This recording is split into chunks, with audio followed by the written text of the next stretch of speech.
तो कैसे हैं आप लोग? एक बार वापस से आपका स्वागत है मेरे चैनल में। आज हम आपके लिए लेके आए हैं जो हमारी योजनाओं की सीरीज़ चल रही थी, इसी क्रम में हम आगे की योजनाओं को शुरू करते हैं।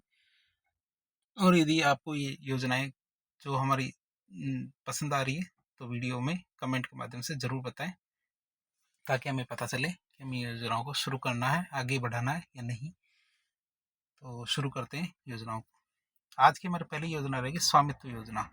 स्वामित्व योजना की बात करें तो स्वामित्व योजना भारत सरकार के द्वारा 24 अप्रैल 2020 को शुरू की गई एक बहुत ही महत्वपूर्ण योजना है।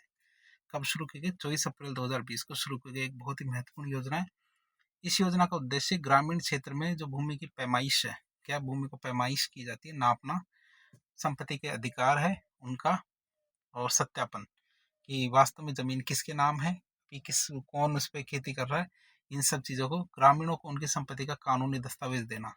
क्या है, गाँव के अंदर जो घर होते हैं, जमीनें होती हैं, उनके पास उनके कई बार रिकॉर्ड्स नहीं होते हैं, तो स्वामित्व योजना के तहत उनको उनकी संपत्ति का कानूनी दस्तावेज प्रदान करना। इसका क्रियान्वयन पंचायती राज विभाग, भारतीय सर्वेक्षण विभाग और राजस्व विभाग के द्वारा संयुक्त रूप से किया जा रहा है। तीनों विभाग क्या दोनों तीनों के तीनों मिलके इस कार्य को बहुत मिलके कर रहे हैं। अब इस योजना के मुख्य उद्देश्यों की बात करें, ग्रामीणों को भूमि का कानूनी अधिकार प्रदान करना। पहला उद्देश्य तो क्या है? ग्रामीणों को उनकी भूमि का कानूनी अधिकार प्रदान करना। इस योजना का मुख्य उद्देश्य ग्रामीण क्षेत्रों में लोगों को अपनी संपत्ति का अधिकार प्रदान करने के लिए कानूनी दस्तावेज प्रदान करना है। क्या करना? कानूनी दस्तावेज प्रदान करना। इससे ग्रामीणों को भूमि के स्वामित्व के दस्तावेज मिलेंगे। भाई जो ग्रामीण होंगे, ग्रामीणों को उनकी भूमि के स्वामित्व के दस्तावेज मिलेंगे, जिससे वे बैंक से लोन लेने, संपत्ति को बेचने, अन्य कानूनी गतिविधियों में उन दस्तावेज का उपयोग कर सकते हैं।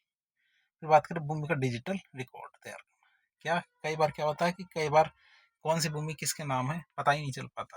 तो भूमि का जब डिजिटल रिकॉर्ड होगा तो कई बार क्या होता है, पुराने दस्तावेजों में आग लग जाती है, खो जाते हैं, तो इन चीज़ों से मुक्ति मिले, तो इसके लिए भूमि का डिजिटल रिकॉर्ड तैयार करेंगे। इस योजना के तहत भूमि का सैटेलाइट आधारित सर्वे किया जाता है। क्या किया जाता है? सैटेलाइट आधारित सर्वे किया जाता है, जिससे भूमि का डिजिटल रिकॉर्ड तैयार किया जाता है। क्या होगा? जैसे भूमि का डिजिटल रिकॉर्ड तैयार किया जाता है, यह भूमि का मानचित्र तैयार करने में मदद करता है, जिससे भूमि विवादों को कम किया जा सकता है। जिससे क्या होता है? भूमि विवादों को कम किया जा सकता है। फिर आता है भूमि विवादों का समाधान। भूमि के स्वामित्व के स्पष्ट दस्तावेज होने से या भूमि के स्वामित्व के स्पष्ट दस्तावेज होने से भूमि विवादों को कम किया जा सकता है और लोगों को भूमि संबंधी अधिकारों की सही जानकारी मिलती है। तो इस योजना के माध्यम से जो लोग हैं, तो लोगों को भूमि संबंधी अधिकार है, इनकी सही जानकारी मिलेगी। फिर कार्यप्रणाली की बात करें, क्या कार्यप्रणाली की बात करें हम, तो सैटेलाइट आधारित ड्रोन सर्वे। तो इस योजना के अंतर्गत सैटेलाइट आधारित ड्रोन की मदद से ग्रामीण भूमि की पैमाइश की जाती है, जिसके माध्यम से हर घर और भूमि की डिजिटल मैपिंग की जाती है। जितने भी घर है और जितने भी उनके खेत है, खलियान है, भूमि है, उनका क्या है? डिजिटल मैपिंग की जाएगी। फिर स्वामित्व प्रमाण पत्र की बात करें, सर्वे होगा, सर्वे के बाद ग्रामीणों को उनके स्वामित्व प्रमाण पत्र बांटे जाएंगे, जो उनकी भूमि के स्वामित्व का कानूनी प्रमाण होंगे। तो उनकी क्या जो भूमि है, तो भूमि का स्वामित्व का कानूनी प्रमाण होंगे, सबूत होंगे कि भैया ये भूमि अभी इसी की है। पायलट प्रोजेक्ट की बात करें तो पायलट प्रोजेक्ट के रूप में यह योजना 9 राज्यों में शुरू की गई, जिसमें उत्तर प्रदेश, मध्य प्रदेश, उत्तराखंड, हरियाणा, कर्नाटक, राजस्थान, महाराष्ट्र, असम और तमिलनाडु, ये 9 राज्य थे। इन 9 राज्यों में इसको शुरुआत की गई थी और पूरे जो हमारे 28 के 28 राज्य हैं, सभी में इस चीज़ को शुरू कर दिया गया है। लाभ क्या होगा इस योजना से? योजना के लाभ की बात करें तो कानूनी अधिकारों का प्रमाण है ये क्या कानूनी अधिकारों का प्रमाण है। तो स्वामित्व प्रमाण पत्र के माध्यम से क्या स्वामित्व प्रमाण पत्र दिया जाएगा इसके बदले? तो स्वामित्व प्रमाण पत्र के माध्यम से ग्रामीणों को उनकी संपत्ति का कानूनी अधिकार मिलता है। तो ग्रामीण है तो ग्रामीणों को क्या होगा? उनकी संपत्ति का कानूनी अधिकार मिलता है, जिससे वो अपनी संपत्ति का सुरक्षित और वैध तरीके से उपयोग कर सकते हैं। इससे क्या होगा? इससे वो अपनी संपत्ति का क्या सुरक्षित और वैध तरीके से उपयोग कर पाएंगे। बैंकिंग सुविधाओं की बात करें, इससे ग्रामीणों को उनकी संपत्ति का ऋण प्राप्ति में मदद मिलती है। क्या ग्रामीणों को उनकी संपत्ति का जो ऋण है, लोन है, तो लोन लेने में मदद मिलती है कि वो आसानी से उससे लोन ले पाएंगे। क्यों? क्योंकि अब उनके पास भूमि के स्वामित्व का सबूत है। उस सबूत के जरिए क्या कर सकते हो? लोन भी ले सकते हैं। फिर भूमि विवादों में कमी की बात करते हैं, इस योजना से भूमि के अधिकारों को स्पष्ट रूप से स्थापित किया जा सकता है। क्या होगा, इस योजना से भूमि के अधिकार है तो अधिकारों को स्पष्ट रूप से स्थापित किया जा सकता है, जिससे भूमि विवादों में कमी आएगी। जितने भूमि विवाद है उससे में कमी आती है इससे। तो समाज की आर्थिक स्थिति में सुधार की बात करें तो यह योजना ग्रामीणों को आर्थिक रूप से सशक्त बनाने में मदद करती है। ये योजना क्या करती है, ग्रामीणों को आर्थिक रूप से सशक्त बनाने में मदद करती है। क्यों? क्योंकि वे अपनी भूमि को सुरक्षित रूप से उपयोग कर सकते हैं और बैंक से संपत्ति को बैंक से भी जोड़ सकते हैं। निष्कर्ष के रूप में देखें तो स्वामित्व योजना ग्रामीण भारत में भूमि के स्वामित्व के अधिकारों को स्पष्ट करने और कानूनी दस्तावेज देने के लिए महत्वपूर्ण कदम के रूप में काम करती है। यह योजना न केवल भूमि विवादों को कम करने में मदद करेगी, बल्कि ग्रामीणों को सामाजिक और आर्थिक दृष्टिकोण में भी सशक्त बनाएगी। तो हमने स्वामित्व योजना देख लिया। अब आती है हमारी मुख्यमंत्री बीज स्वावलंबन योजना। कौन सी? मुख्यमंत्री बीज स्वावलंबन योजना की बात करें तो मुख्यमंत्री बीज स्वावलंबन योजना राजस्थान सरकार द्वारा कृषि क्षेत्र में आत्मनिर्भरता को बढ़ावा देने और किसानों को उनके द्वारा उपयोग किए जाने वाले बीजों की गुणवत्ता और उपलब्धता सुनिश्चित करने के उद्देश्य से शुरू की गई एक योजना है। तो ये योजना काफ़ी अच्छी है। इसके प्रमुख उद्देश्य क्या होंगे? उद्देश्यों की बात करें, पहला उद्देश्य किसानों को उच्च गुणवत्ता के बीज प्रदान करना। पहला उद्देश्य क्या है? किसान है, किसानों को उच्च गुणवत्ता के बीज प्रदान करना। इस योजना का मुख्य उद्देश्य किसानों को उच्च गुणवत्ता वाले बीज उपलब्ध कराना है, ताकि उनकी कृषि उत्पादन क्षमता में वृद्धि हो सके। इसके अंतर्गत गेहूं, जौ, चना, ज्वार, सोयाबीन, सरसों, मूंग, मोठ, उड़द, इनकी 10 वर्षों की जो उन्नत किस्मों का बीज उत्पादन किया जाता है। इनकी क्या 10 वर्षों तक की उन्नत किस्मों का बीज उत्पादन किया जाएगा। कृषि में आत्मनिर्भरता को बढ़ावा देना, तो इसके अंतर्गत देखिए कृषि में आत्मनिर्भरता को बढ़ावा देना इसका एक और उद्देश्य। तो बात करें इस उद्देश्य की, तो किसानों को स्वावलंबी बनाने के लिए उन्हें बीजों का उत्पादन और वितरण के लिए सक्षम बनाना। यह योजना क्या, उन्हें बीजों की कमी से बचाने और उनके कृषि कार्यों को अधिक लाभकारी बनाने में मदद करेगी। फिर बात करें कृषि उत्पादन में वृद्धि। एक और उद्देश्य क्या, कृषि उत्पादन में वृद्धि। योजना के माध्यम से कृषि में उत्पादन की गुणवत्ता और मात्रा में सुधार किया जा सकेगा, जिससे किसानों की आय में भी वृद्धि होगी। हमारा पहले ये उद्देश्य था कि जो हमारे किसान है उनकी आय दुगना करना हमारा क्या उद्देश्य माना जाता था। क्या, किसानों की आय को दुगना करना हमारा उद्देश्य माना जाता था। तो ये योजना उसमें काफ़ी ज़्यादा कारगर साबित होती है। फिर कैसे काम करेगी? पहला, बीजों का वितरण। मुख्यमंत्री बीज स्वावलंबन योजना के तहत राज्य सरकार द्वारा किसानों को मुफ्त या सब्सिडी दर पर बीज उपलब्ध कराए जाते हैं। फिर बीज उत्पादन इकाइयों का गठन। राज्य में बीज उत्पादन इकाइयों की स्थापना की जाएगी, ताकि स्थानीय स्तर पर ही बीजों का उत्पादन हो सके और उनकी गुणवत्ता की भी निगरानी की जा सके कि जो बीज उत्पादित किए जा रहे हैं उनकी गुणवत्ता कैसी है। फिर पोषक तत्वों से भरपूर बीज। ये सुनिश्चित किया जाता है कि जो बीज किसानों को दिए जाएं वो पोषक तत्वों से भरपूर और खाद्य सुरक्षा के दृष्टिकोण से उत्तम गुणवत्ता वाले होने चाहिए। बात करें समय समय पर प्रशिक्षण और जागरूकता की, तो समय समय पर प्रशिक्षण और जागरूकता भी दी जानी चाहिए। मतलब किसानों को बीजों की बेहतर उपयोगिता और उत्पादन की तकनीकियों पर प्रशिक्षण दिया जाता है।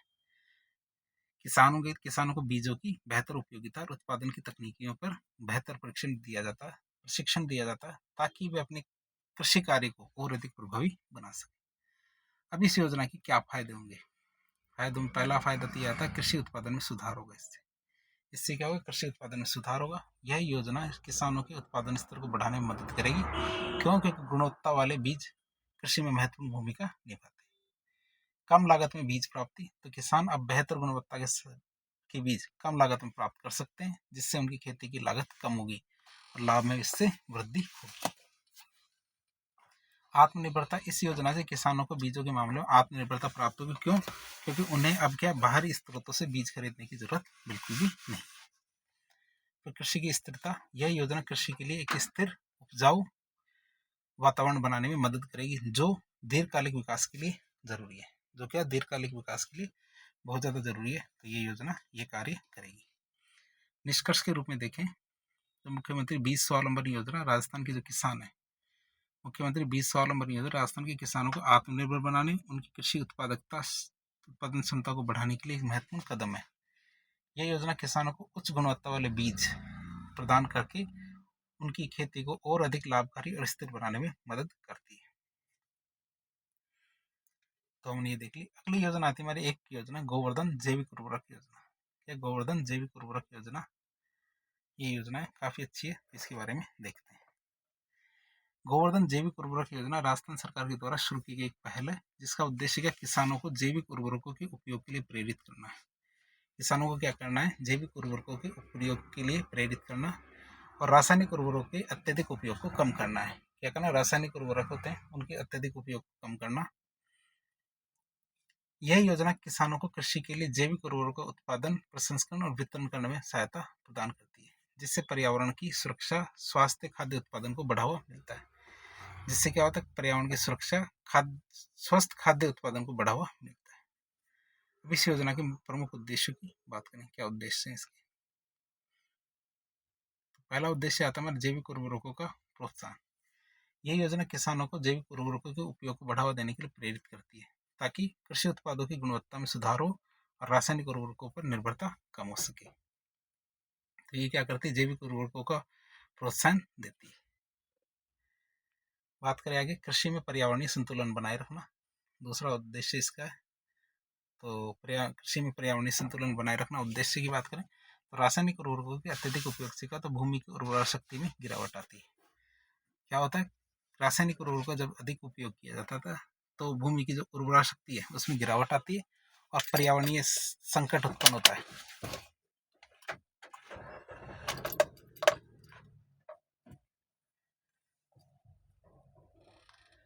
क्या होता है, पर्यावरणीय संकट उत्पन्न होता है और इस योजना का उद्देश्य पर्यावरण मित्र जैविक उर्वरकों का उपयोग बढ़ाना है। क्या जैविक उर्वरक क्या होते हैं, पर्यावरण के मित्र होते हैं, तो इनको बढ़ाना हमारा उद्देश्य है। तीसरा था स्थानीय स्तर पर उर्वरक उत्पादन। क्या होता है तीसरा उद्देश्य, देखें, स्थानीय स्तर पर हम उर्वरक का उत्पादन करना। किसानों को स्थानीय स्तर पर जैविक उर्वरक उत्पादन में सक्षम बनाना है। क्या, किसानों को स्थानीय स्तर पर जैविक उर्वरक उत्पादन में सक्षम बनाना, ताकि उनकी जो लागत है उसको कम किया जा सके और अपने उत्पादन में सुधार किया जा सके। अब बात करें कृषि उत्पादन को बढ़ाना। क्या कृषि उत्पादन को बढ़ाने वाली बात कहें तो जैविक उर्वरकों का उपयोग कृषि उत्पादन में सुधार करता है। क्या, जैविक उर्वरकों का जब उपयोग किया जाता है तो इससे कृषि उत्पादन में सुधार होता है। क्यों, क्योंकि ये मिट्टी की उर्वरा शक्ति को बढ़ाते हैं। ये क्या करते हैं, मिट्टी की उर्वरा शक्ति को बढ़ाते हैं और भूमि की दीर्घकालिक उर्वरा क्षमता को बनाए रखते हैं। अब बात करते हैं ये योजना किस तरह से काम करती है। ये योजना किस तरह से काम करती है मतलब इसकी कार्यप्रणाली की बात करें तो एक आता है Govardhan your company. Govardhan your की बात करें तो इस योजना के तहत गोवर्धन योर कंपनी द्वारा जैविक उर्वरक उत्पादित किए जाते हैं, जिसमें गोवर्धन मतलब गौमूत्र और गोबर से निर्मित जैविक उर्वरक प्रमुख होता है। फिर आता है उर्वरक इकाइयों का निर्माण। राज्य सरकार किसानों को जैविक उर्वरक निर्माण इकाइयां स्थापित करने में मदद या सहायता देती है। जिससे क्या होता है, जिससे किसान स्थानीय स्तर पर जैविक उर्वरक उत्पादन कर पाते हैं। जिससे क्या, किसान स्थानीय स्तर पर जैविक उर्वरक का उत्पादन कर पाते हैं। फिर आता है हमारा प्रशिक्षण और जागरूकता।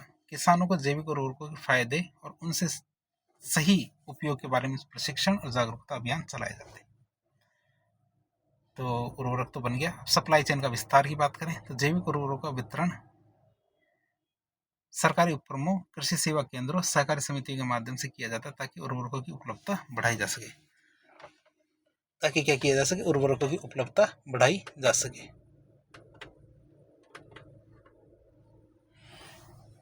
लाभ की बात करते हैं।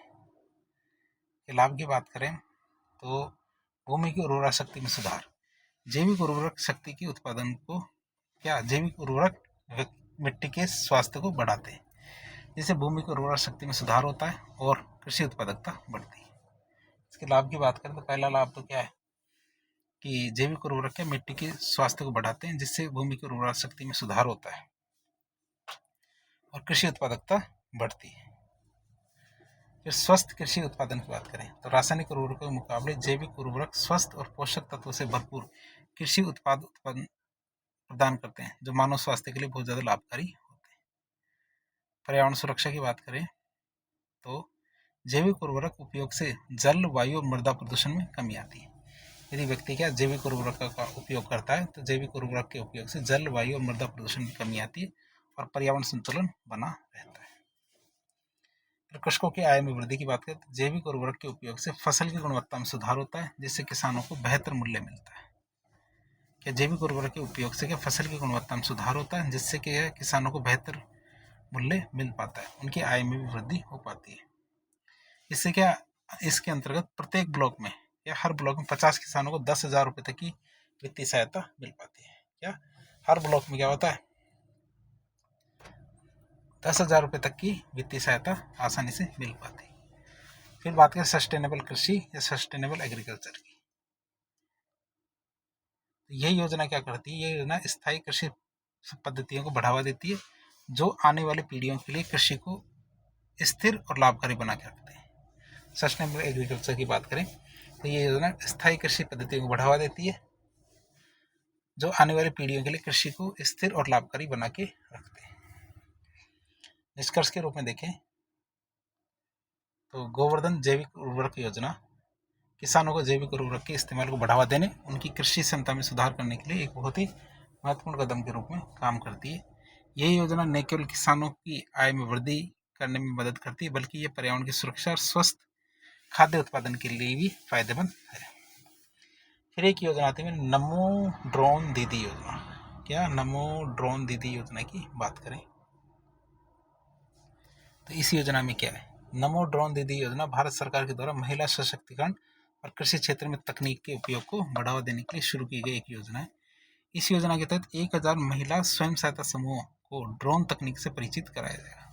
क्या 1,000 महिला स्वयं सहायता समूह है तो उनको क्या किया जाएगा, ड्रोन से परिचित कराया जाएगा। ड्रोन कैसे काम करते हैं, ड्रोन में क्या क्या तकनीक कार्य करती है,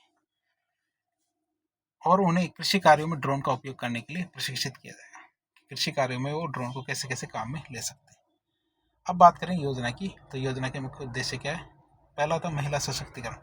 ग्रामीण क्षेत्रों की जो महिलाएं होती हैं उनको ड्रोन तकनीक में प्रशिक्षित करके उन्हें आर्थिक रूप से आत्मनिर्भर बनाया जाए। ड्रोन तो समझते होंगे आप, छोटे छोटे वो पंखे वाले जो मशीनें होती है तो वो जो उड़ती है, तो हम उनका उपयोग कृषि में कैसे कर सकते हैं, तो ये हमारा उद्देश्य है इस योजना का।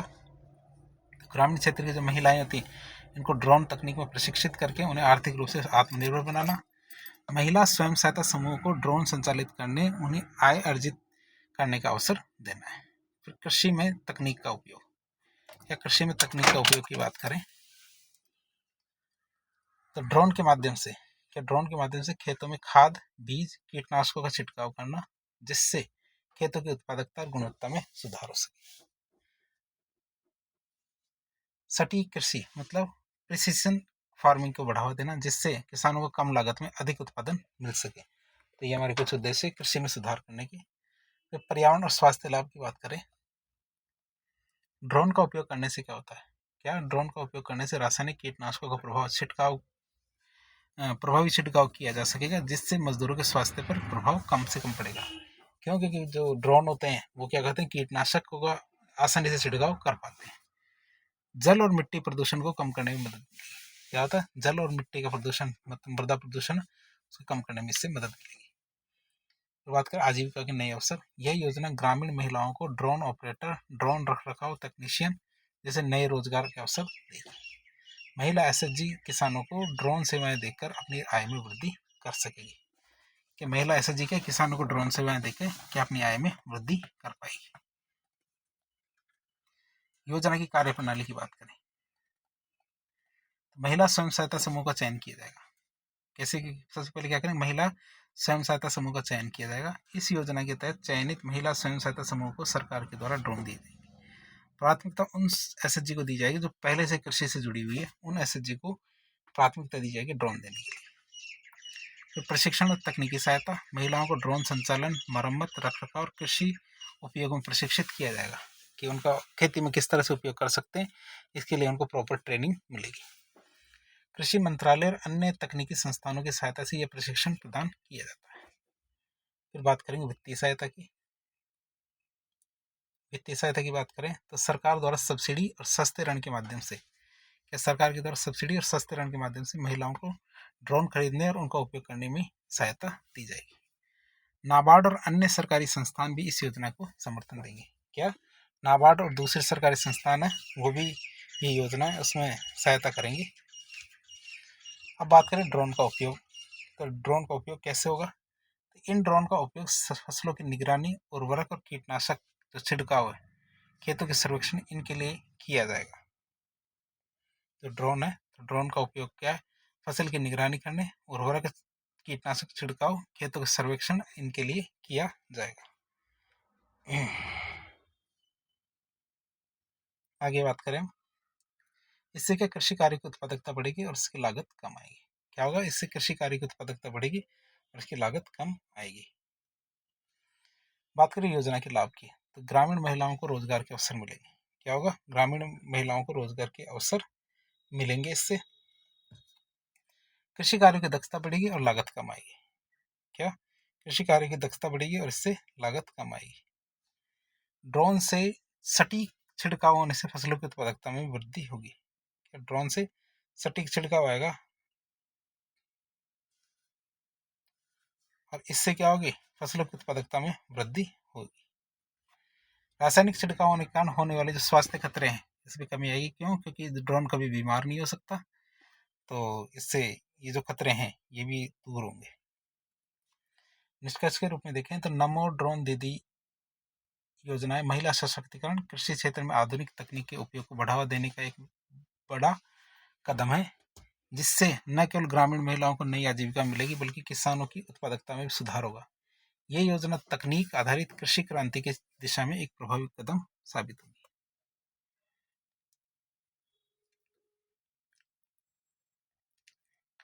अगली योजना आती है हमारी प्रधानमंत्री फसल बीमा योजना। क्या? प्रधानमंत्री फसल बीमा योजना। तो प्रधानमंत्री फसल बीमा योजना भारत सरकार के द्वारा 18 फरवरी 2016 को शुरू की गई एक महत्वपूर्ण योजना है। कब शुरू की गई थी? 18 फरवरी 2016 को शुरू की गई एक महत्वपूर्ण योजना है। इस योजना का उद्देश्य किसानों को प्राकृतिक आपदाओं, कीटों और बीमारियों के कारण होने वाले जो फसल नुकसान है उससे वित्तीय सुरक्षा देनी है। क्या? प्राकृतिक आपदाओं, कीटों और बीमारियों के कारण जो होने वाला फसल नुकसान है उनके प्रति क्या वित्तीय सुरक्षा देना इस योजना का उद्देश्य है। योजना के उद्देश्यों की बात करें तो पहले उद्देश्य आता है किसानों को वित्तीय सुरक्षा प्रदान करना। तो प्राकृतिक आपदाओं, सूखा, बाढ़, तूफान, ओलावृष्टि, भूकंप या कीटों और बीमारियों से फसल खराब होने की स्थिति में किसानों को मुआवजा दिया जाता है। क्या? सूखा, बाढ़, तूफान, ओला, भूकंप, तो ये हमारी बहुत सारी प्राकृतिक आपदाएं होती है। तो इन प्राकृतिक आपदाओं या फिर कीटों और बीमारियों से क्या फसल खराब होने से बचाना है। फिर ये योजना क्या करती है? जोखिम को कम करती है। क्या करती है? जोखिम को कम करना मतलब किसानों को कृषि जोखिम से बचाकर आत्महत्या, कर्ज के बोझ को कम करने का प्रयास करती है। क्यों? क्योंकि फसल खराब हो जाएगी, बीमा रहेगा तो उसे पैसे मिल जाएंगे, अगर बीमा नहीं रहेगा तो सारे पैसे उसे खुद को ही भुगतने पड़ेंगे। फिर कृषि क्षेत्र में स्थिरता बनाए रखना। तो बात करें कृषि उत्पादन को प्रोत्साहित करना, किसानों को उनकी आय में स्थिरता प्रदान करना। क्या? कृषि उत्पादन को प्रोत्साहित करना और किसानों को उनकी आय में स्थिरता देना भी इसका उद्देश्य है। फिर तकनीक का उपयोग की बात करें, drone, satellite imaging, smartphone, remote sensing तकनीक के माध्यम से फसल नुकसान का सटीक मूल्यांकन करना। क्या? फसल नुकसान का सटीक मूल्यांकन करना भी इसका उद्देश्य है। अब हम बात करेंगे बीमा कवरेज और प्रीमियम दरों की। बीमा कवरेज और प्रीमियम दरों की बात करें तो कौन सी फसल के लिए कितना प्रीमियम देंगे। तो खरीफ फसलों की बात करें तो खरीफ फसलों में किसान के द्वारा तो 2% प्रीमियम दिया जाएगा और शेष राशि सरकार के द्वारा वहन की जाएगी। मतलब केंद्र और राज्य सरकार 98%, इतनी 98% राशि को वहन करेंगे। रबी की फसलों की बात करें तो प्रीमियम किसान के द्वारा 1.5% का प्रीमियम दिया जाएगा और शेष राशि का केंद्र और राज्य सरकार के द्वारा वहन की जाएगी।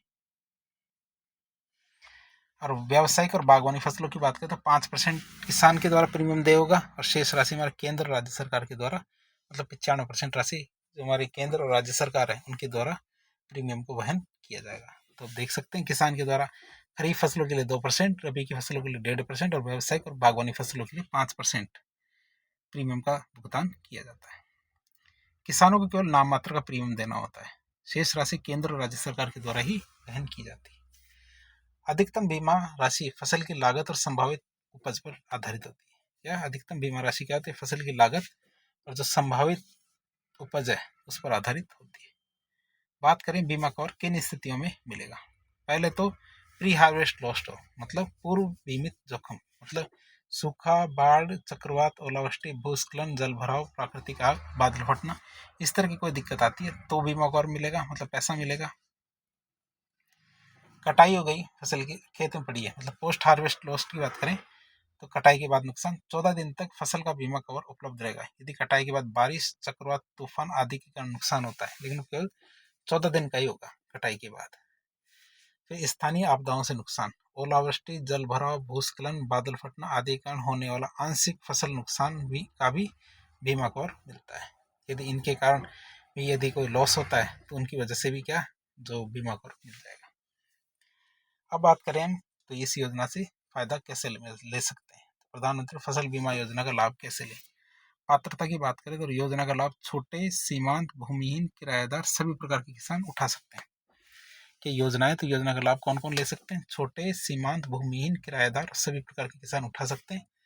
ऋणी किसानों के लिए ये योजना अनिवार्य है, जबकि गैर ऋणी किसान स्वेच्छा से में भाग ले सकते हैं। मतलब कि यदि कोई भी किसान लोन लेता है, केसीसी लेता है, किसान क्रेडिट कार्ड के थ्रू लोन लेता है, तो उसके लिए तो ये योजना लेना अनिवार्य है। बल्कि गैर ऋणी मतलब जो लोन जिसने नहीं लिया, उसकी इच्छा पर निर्भर करता है कि वह ले तो ले, ना ले तो ना ले। बीमा के लिए आवेदन की बात करें, बीमा के लिए आवेदन कैसे कर सकते हैं। वो कॉमन सर्विस सेंटर पर जा सकता है, बैंक शाखा में जा सकता है, या फसल बीमा योजनाएं प्रधानमंत्री फसल बीमा योजना की आधिकारिक वेबसाइट पे या कृषि ऐप उसको डाउनलोड करके उससे भी आवेदन कर सकता है। यदि किसी किसान की फसल खराब हो जाती है तो दावा किस तरह करेगा। बात करें यदि फसल को नुकसान होता है तो किसान को 72 घंटे के भीतर नजदीकी बैंक, बीमा कंपनी, कॉमन सर्विस सेंटर या कृषि अधिकारी को इस बात की सूचना देनी पड़ेगी। लेकिन वो ज़्यादा समय नहीं दिया जाएगा, उसे 3 दिन का समय दिया जाएगा। 3 दिन के अंदर अंदर उसे इस चीज़ को सूचित करना पड़ेगा। फसल नुकसान का सर्वेक्षण और मूल्यांकन ड्रोन, सैटेलाइट और जमीनी रिपोर्ट के आधार पर किया जाएगा। स्वीकृत राशि बैंक किसान के बैंक खाते में सीधी भेजी जाएगी। अब बात करें योजना की क्या फायदे हैं। योजना के फायदों की बात करें तो कम प्रीमियम दरों पर बीमा कवरेज आसानी से मिल जाता है। इसमें क्या होगा, कम प्रीमियम दरों पर व्यापक बीमा कवरेज मिलता है। प्राकृतिक आपदाओं के कारण फसल नुकसान की स्थिति में वित्तीय सुरक्षा मिल जाती है। कृषि क्षेत्र में जोखिम को कम करके किसानों की आत्महत्या की घटनाएं होती हैं उनको आसानी से रोका जा सकता है। डिजिटल तकनीक मतलब ड्रोन, सैटेलाइट, इनके माध्यम से त्वरित और सटीक सर्वेक्षण होता है। क्या है, ड्रोन और सैटेलाइट के माध्यम से त्वरित और सटीक सर्वेक्षण होता है। डिजिटल तकनीक कौन सी, ड्रोन और सैटेलाइट के माध्यम से। पैसा आएगा जब मान लो कि किसी किसान का ना हो लेकिन फसल नुकसान हो जाए तो डीबीटी के माध्यम से किसान के सीधे खाते में जो मुआवजा वो आएगा। ये लाभ है, बिचौली की जरूरत नहीं है। फिर बात करें निष्कर्ष क्या आएंगे। प्रधानमंत्री फसल बीमा योजना किसानों को आर्थिक सुरक्षा प्रदान करने, कृषि को जोखिम मुक्त बनाने भारत सरकार की एक महत्वपूर्ण योजना के रूप में काम करती है। ये योजना किसानों को प्राकृतिक आपदाओं से होने वाले नुकसान की भरपाई करने में मदद करती है और उन्हें बेहतर कृषि प्रथाओं को अपनाने के लिए प्रेरित करती है। कि जो ऑर्थोडॉक्स होते हैं ना, जो हमारे पुराने साहूकार होते थे, तो उनसे जो मुनीम होते थे उनसे पैसा उधार लाना, उसकी बजाय तो क्या है कि जो जो क्या कहते हैं बैंक, इनसे ही लोन लेने के लिए प्रेरित करती है। अब हम बात करेंगे आगे एक और योजना जो आज की हमारी लास्ट रहेगी। योजना का नाम है प्रधानमंत्री कृषि सिंचाई योजना, PMKSY। तो प्रधानमंत्री कृषि सिंचाई योजना भारत सरकार के द्वारा 1 जुलाई 2015 को शुरू की गई थी। जो प्रधानमंत्री कृषि सिंचाई योजना है, ये योजना क्या है, हमारी 1 जुलाई 2015 को शुरू की गई थी। एक महत्वाकांक्षी योजना के रूप में काम करती है। इस योजना का मुख्य उद्देश्य कृषि क्षेत्र में जल उपयोग की क्षमता को बढ़ाना और सभी खेतों तक सिंचाई सुविधा उपलब्ध कराना है। क्या करना, सभी खेतों तक सिंचाई सुविधा उपलब्ध कराना इसका उद्देश्य है। योजना के उद्देश्य की और बात करें तो हर खेत को पानी, हर किसान के खेत तक सिंचाई की सुविधा उपलब्ध होनी चाहिए। जल संरक्षण और कुशल उपयोग, कृषि में जल उपयोग की उत्पादकता बढ़ाना।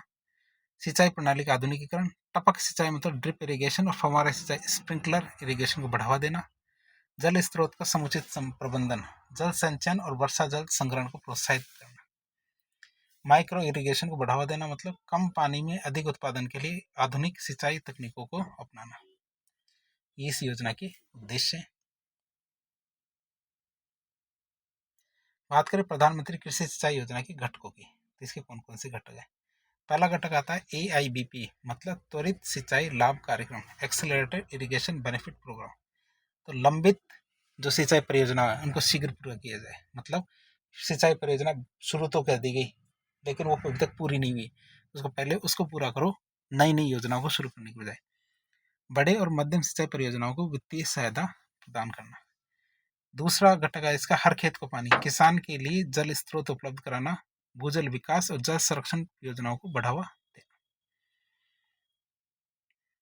तीसरा घटक क्या आता है, जल संचय और जल स्रोत विकास। जल संचयन और प्रबंधन के लिए वाटरशेड विकास परियोजनाओं को पूरा लागू करना। जल संचयन और प्रबंधन के लिए वाटरशेड विकास परियोजनाओं को लागू करना। नहरों, तालाबों और जलाशयों का निर्माण और सुधार करना। नहरों, तालाबों और जलाशयों का निर्माण और सुधार करना। एक योजना आती है हमारी इसके घटक के रूप में, अधिक फसल प्रतिबंध, मतलब पर ड्रॉप मोर क्रॉप। तो माइक्रो इरिगेशन या ड्रिप स्प्रिंकलर को बढ़ावा देना और जल की बर्बादी को रोकने के लिए आधुनिक तकनीकों का उपयोग करना इसका एक मेन घटक के रूप में काम करता है। इस प्रणाली को अपनाने की बात करें, इस प्रणाली को मोर ड्रॉप पर क्रॉप की बात करें, तो इस प्रणाली को अपनाने की क्षमता बढ़ाने के लिए विभिन्न श्रेणियों के किसानों को सब्सिडी प्रदान की जाती है। सामान्य किसान 70%, मतलब 27% केंद्रीय हिस्सा, 18% राज्य का हिस्सा और 25% के अतिरिक्त राज्य हिस्सा सब्सिडी के लिए पात्र होता है। तो 70% तक सब्सिडी दी जाती है। SC, ST, महिला, लघु और सीमांत किसान 75% तक सब्सिडी दी जाती है। इसमें 22 से 23% केंद्रीय हिस्सा, 18 से 22% राज्य का हिस्सा, और यहाँ पे राज्य का हिस्सा छूट गया था, यहाँ पे राज्य आएगा।